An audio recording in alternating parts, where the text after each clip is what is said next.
I'd like to welcome each and every individual to the Voices of Integrity podcast. And today's podcast is You Are Special. You really are. And we have a really cool guest that I've met 3 minutes ago, and I'm already intrigued by her, and I can't wait to hear her story. Big picture, if you're going through this podcast, is you are special. You really are. And a lot of times, as I've been blessed to be an international speaker and author, and I've interviewed, people at the White House and all around the world and world leaders. And it's interesting to me that almost all of them don't really think of themselves as special. They don't really think of themselves as different. And that's not all bad, to go and say, hey, I'm just normal or average, but there is something that's so very important to understand, that there's something about our story that can change the lives of other people. And so, Norman, could you introduce our guest today, and then we'll let this river flow wherever it goes. I sure can, yes. So this morning we're joined by my girlfriend, Marissa Little, who agreed to do this last night. I said, "Hey, would you like to be on the podcast?" And she said, "Well, would you like me to be on the podcast?" And I said, "I would like you to be on the podcast." So now she's on the podcast, and I think I have a with that introduction, I think there's a lot in there, and I absolutely agree with that. That everybody, whether they realize it or not, um, there's value in the story that they have and that they bring to the world. And oftentimes they don't realize it. And I think sometimes the people um, that think that they are uh, super special, I guess, are in such a place that they can't necessarily connect with the everyday person, if that makes sense. And if the everyday See, the person, thing that's interesting, I think, sorry to interrupt, but I think the thing that's interesting is that the people who think they're really special actually, at a core level, don't. They're actually needy. They're trying to go ahead and blow themselves up specific areas. And so you see this especially a lot with men, where they try to be the center of attention. They try to know. Marissa's smiling. Oh, like what? What? Oh, she's smiling. Like why? So, so, um, so Marissa, why are you smiling? I think I agree with that I've encountered that a lot in life. So, Right, right. So she hasn't been, sometimes people smile a lot around me, and I'm like, why are you smiling? I'm just happy. I'm just a happy person.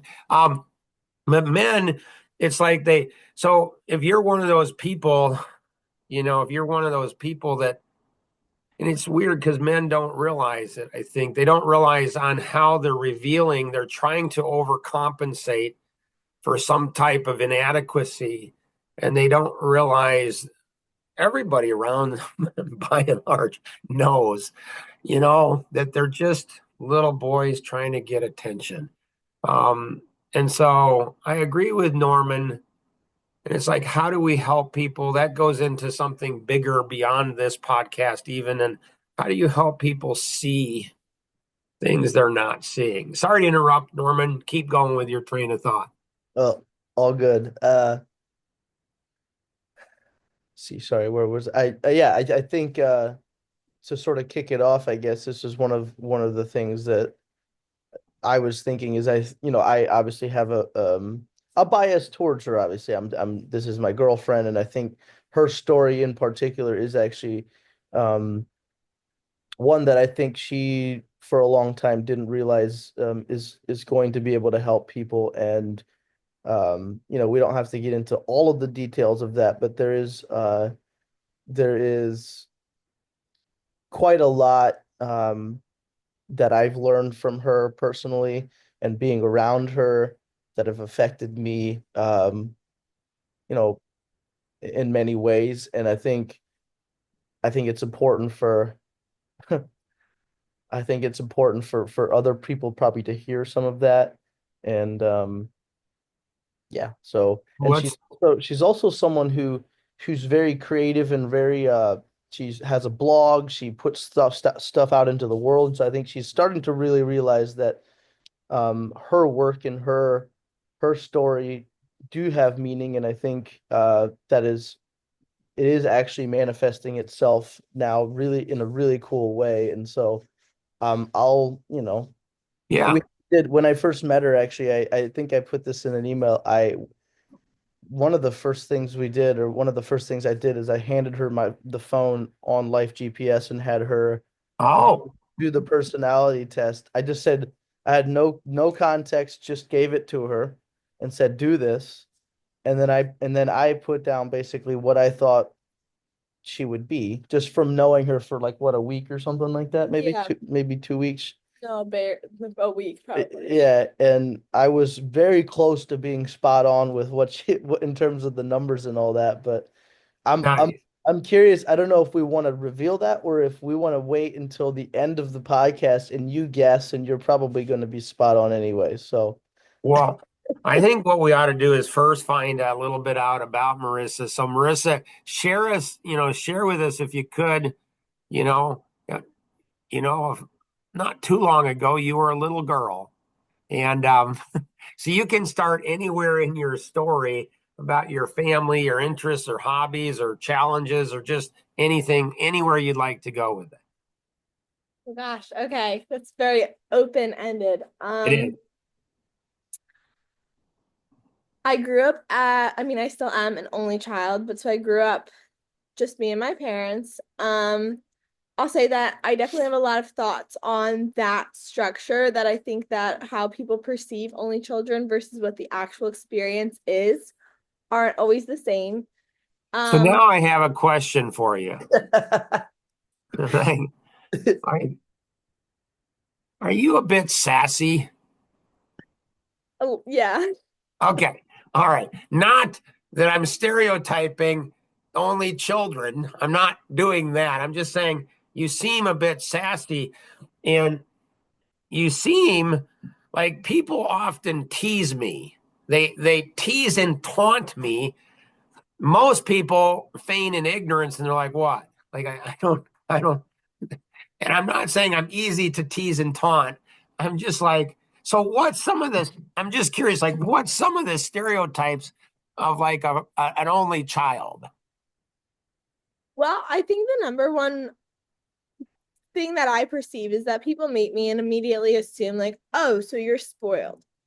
There's definitely components where the way I was raised and treated and stuff would like equate to spoiling. I'm not denying that. I would totally agree with a lot of that. And I'd say it's very important to be really careful when you're an only child because it's just naturally going to play out that way.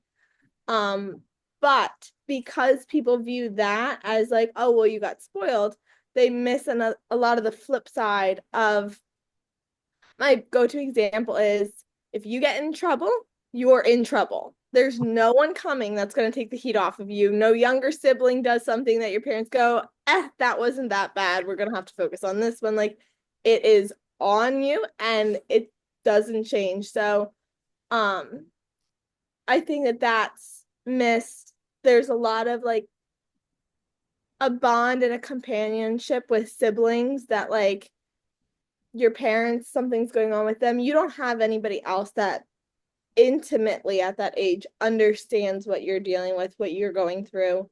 Um, and like I was blessed that I grew up, had childhood friends that I'm still friends with, that like I had people that to me feel like siblings, but there is a difference that like no one was in my home developmentally at my stage of life going through the same things that I was going through. So So, what's your earliest memory of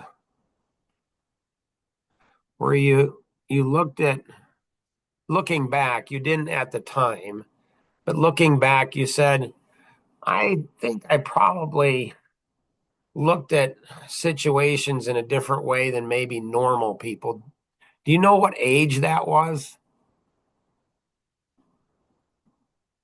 I don't, the earliest memories I feel like I confidently have are about age 8. And I know by then I already thought that I like viewed things differently. So I'm not really sure. It would have had to be younger than that, but Yeah, your brain and how you process things and look at things is very different, than most people.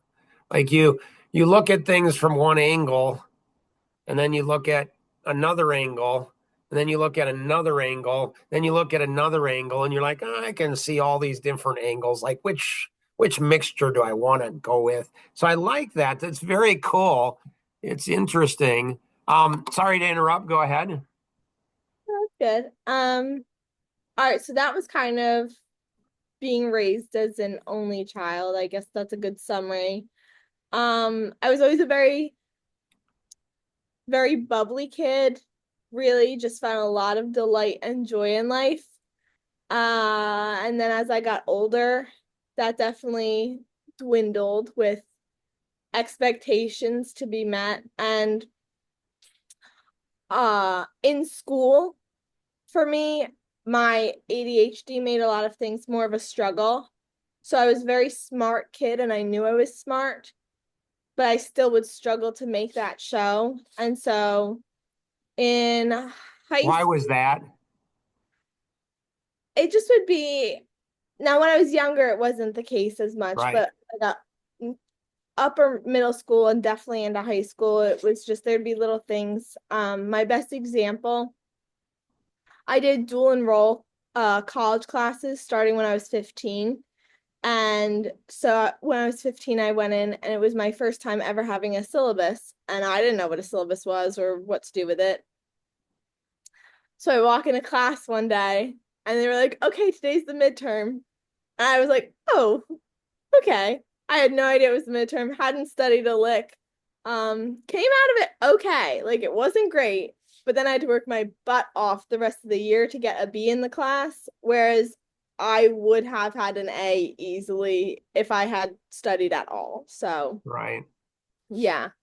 Um, for me, it was always those attention to detail, like just missing something. I also really struggled with when I still do in a sense when something is finished. Like if I think I'm done the work of it, I think it's finished versus those things you don't normally think of like, well, did you print it out? Like, well, did you submit it online? Like those things for me just didn't always click. Um, So let's go into your personality now. okay. So, Norman, if you want to give those personality numbers, do you have those? Shoot, I don't actually have them That's with. okay. I can ask Marissa. And if it changes from the other time, it's okay. So it Okay. all figures it out. So, which of these four shapes would you tend to like the most? A cube, a pyramid, a wavy line, or a ball? A cube, The a pyramid. ball. Okay. And then after that, a cube, a pyramid, or a wavy line. I can't remember what the wavy line looks like. I It's think the just wavy kind line. of That's up what and she chose. down. That's what Yeah, she the chose. Yeah. wavy line. Okay, and then after that, a cube or a pyramid.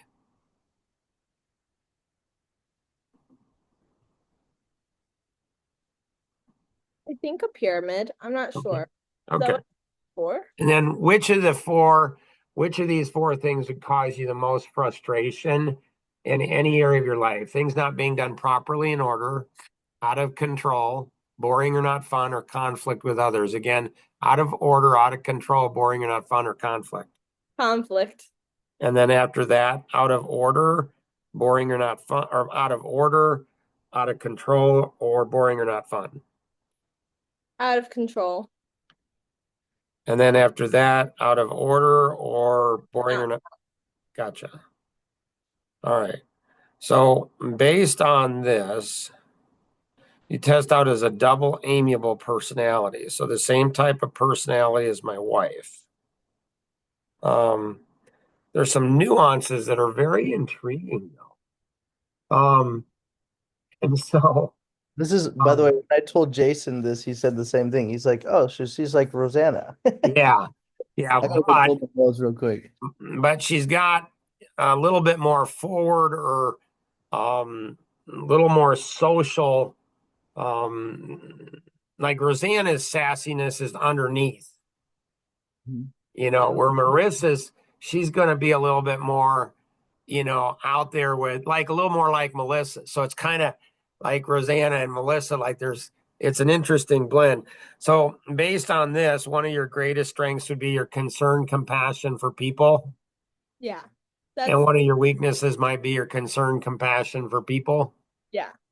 Our greatest strength is our greatest weakness, and our greatest weakness is just our greatest strength misapplied. It's taking a strength and carrying it too far. Um, on the geometric psychology test, the secondary is going to be expressive. And so one of your greatest strengths is your energy, excitement, enthusiasm. You have a million ideas. Yep.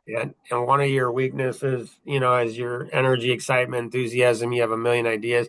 So people really like this type of personality a lot because they're really fun and they're outgoing and they're, giggly and they're always having fun. Like you want to be around somebody, they're fun and they're nice. Like imagine what a cool concept. Something that I can't relate to at all personally. Like I'm fun and I'm nice. Like, wow, what a cool concept. Um, Now in the pain quadrant, you mix it up a little bit, where you go amiable and then driver. And so in the driver, one of your greatest strengths might be your drive, your assertiveness. You make things happen at times. Weakness would be drive, assertiveness. You make things happen at times. And so then now you come into my world, and so you're like my wife, but you're like me and you're like Melissa. What a beautiful blend that is. Like, wow. Like, some might be thinking, if you know myself and my wife and my daughter, you might be saying, wow, Marissa's got some real mental illness issues, like mental health issues. Um, and we wouldn't say but it's a good mental health issue. It's like, wow, on this, one of your greatest strengths would be your drive, your assertiveness. You make things happen. So when they cross over like this, there's going to be inner conflict. And so this type of personality might, like they're really concerned, compassion for people, might run them over, apologize for running them over, and then run them over again. So again, this is a little bit dicey, but not nearly as bad as my personality, where I'm a driver analytic. I will run somebody over and explain why they deserve to be run over. I'm expecting a hug, like like I'm expecting that somebody's going to say, "Thank you for revealing my stupidity." Like I knew I had it, I didn't know where, but now I'm very, very. But Marissa, people don't do that to me. Like they don't hug me. They don't like. Why? I know this is what I'm saying. Like if people were truly humble, not this fake humility, but if people were truly humble and they knew, hey, I'm stupid, I just don't know where, so I can bring out the false humility on somebody like so fast. Jim Bontrager, he said, God offends the mind to reveal the heart. I didn't realize until he said that what a wonderful gift I am to humanity. Now, this type of personality over here, jealous of him, it's my good friend Tom Kuntz. Oh, he's the most recent past president of Century 21. Guy's amazing. This type of personality, I've been trying to model and figure it out for over 20 years because that's what he is. The expressive driver expressive, they'll run somebody over, but do it in such a funny way that the person says, Marissa, run me over again. I'm like, what? Like, she's a lot more mean than I am. How come she gets away with it and I don't? Like, so you're kind of the one that irritates me a little bit because I'm like, she's got more sass than I do, but somehow, I don't know how, she gets away with it. So I don't know how accurate that is, Marissa, but that's kind of what it's showing us a little bit. I think a lot of that is accurate. I think that nice, amiable side comes out really heavily. So like the normal run people over thing, I think that's very like sorry, sorry, sorry, sorry, sorry the whole way through. So I don't. Right. My wife plays pickleball and she says there's a saying which I haven't heard but she's heard it, and that's I'm sorry but I'm not. And it's like the amiable is really interesting. Is your mom a firstborn or dad? And what are Mom, your parents? Your mom, mom. firstborn. Yeah, this explains a lot. A lot of times when I say that to people, I'm like, "Was your mom a firstborn?" And they're like, "Yeah." I'm like, "Yeah, I kind of." They're like, "How do you know that? Like, did you do some background check or like how?" So you have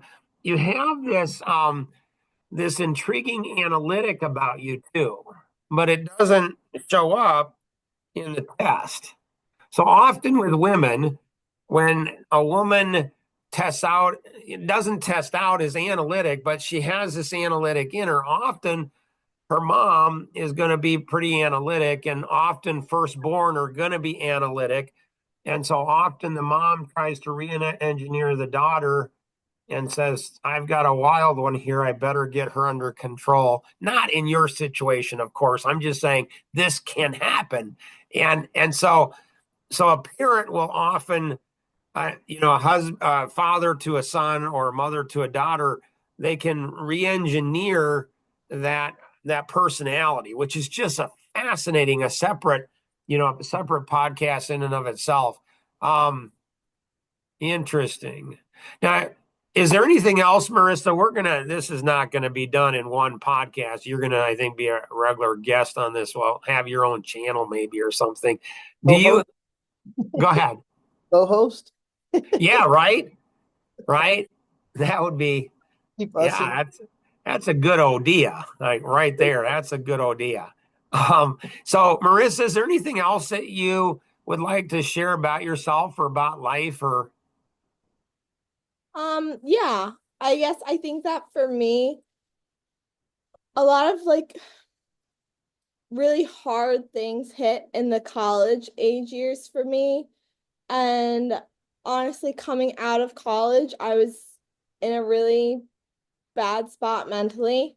Um, God was really good and he put a lot of pieces into play for me that like kind of helped bring me out of there. Although looking back, I recognize now, like I'm like, okay, that was a lot worse than I like took it seriously at the time. Um, yeah, and then even like last year, there was just a lot going on in my life. Things got really, really bad, like about a year ago now.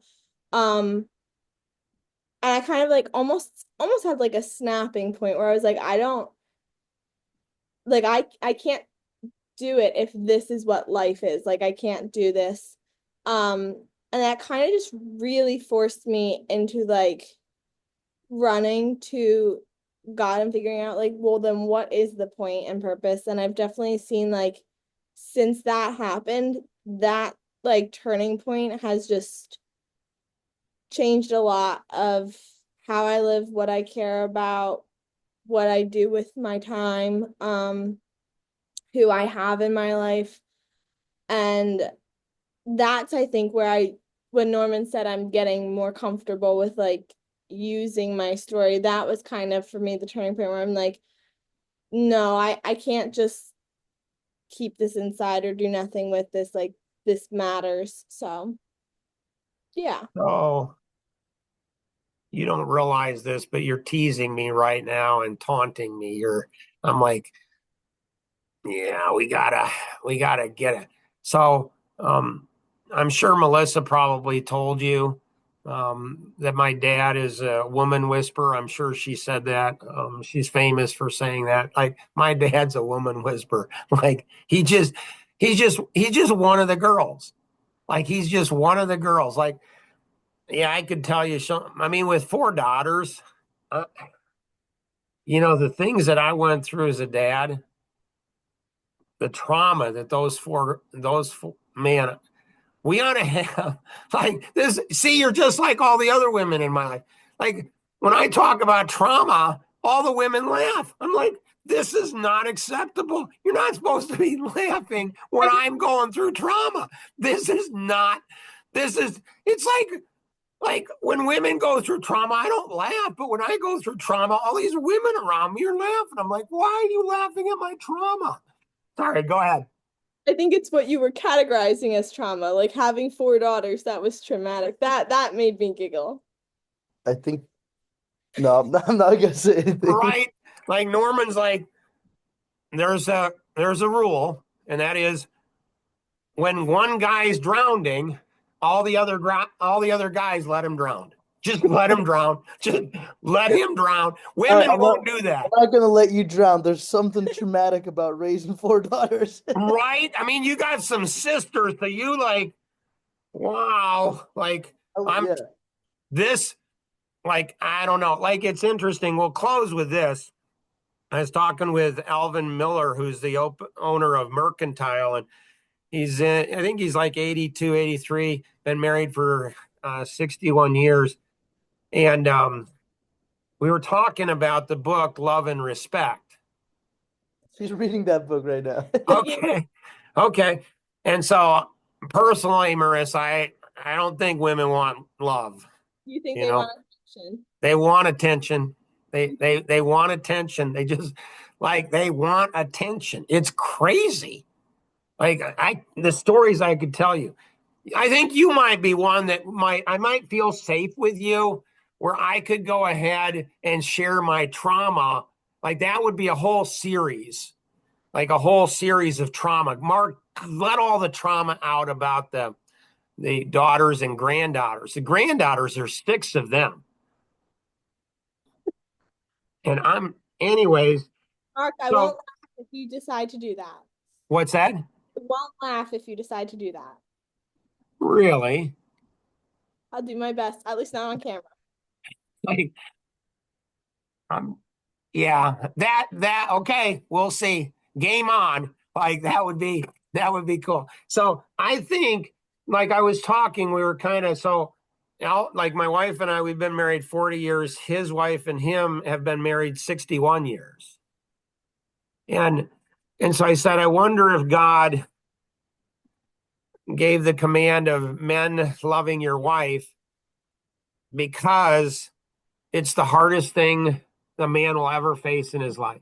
I'd never thought of that before. And I'm like, I wonder if that's true. I wonder if that's true. I wonder if God says, you know what, the hardest thing you're going to ever do in your life is to love. And what is love, right? Like people throw around love this and this, but love is complicated. There's nuances that people don't seem to think about. And so, anyways, and then I wonder if God gave the command for women to honor or respect their husbands because that will be the hardest thing that they'll ever do in their life. And I'm like, that kind of makes sense. And so, you guys dating now, you'll have some, we'll have some interesting podcasts if you choose to come back again. We have so much richness.